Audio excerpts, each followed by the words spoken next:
డోన్ పట్టణంలో నెలకొన్న తాగునీటి సమస్యకు మున్సిపల్ కమిషనర్ ప్రసాద్ గౌడ్ నిర్లక్ష్యం, మొండి వైఖరే కారణమని సిపిఎం పట్టణ కార్యదర్శి నక్కి శ్రీకాంత్ విమర్శించారు. ఆదివారం సిపిఎం పార్టీ కార్యాలయంలో మాట్లాడుతూ నెలకు 2-3 సార్లు తాగునీటి సరఫరా నిలిపివేస్తూ ప్రకటనలు చేయడం పరిపాటిగా మారిందని అన్నారు.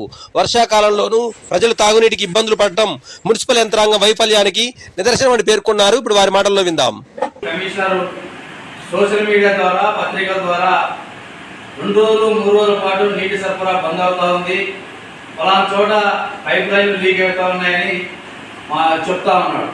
ఈరోజు ప్రతిరోజు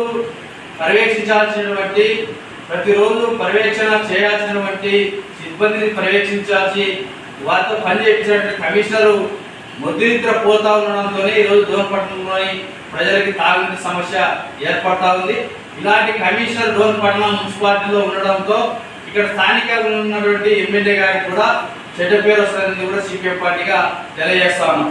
ఇలాంటి శాతగాని కమిషనర్ వల్ల, ఇలాంటి నిర్లక్ష్య కమిషనర్ వల్ల పట్టణ ప్రజలు అనేక మంది కూడా ఉన్నటువంటి కూటమి ఎమ్మెల్యే పైన అసహనంగా తయారయ్యేటువంటి పరిస్థితి ఏర్పడింది.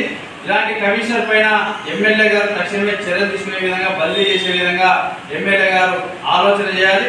లేకపోతే కనుక పట్టణ ప్రజల దాహార్తి పైన, ప్రజలు ఎదుర్కొంటున్న నీటి సమస్య పైన సిపిఎం పార్టీగా పెద్ద ఎత్తున వార్తలో పర్యటనలు నిర్వహించి ప్రజల్ని సమీకరించి పెద్ద ఎత్తున మున్సిపల్ కార్యాలయం ముందర ఆందోళన కార్యక్రమాలు కూడా నిర్వహిస్తామని కూడా సిపిఎం పార్టీగా తెలియజేస్తాం.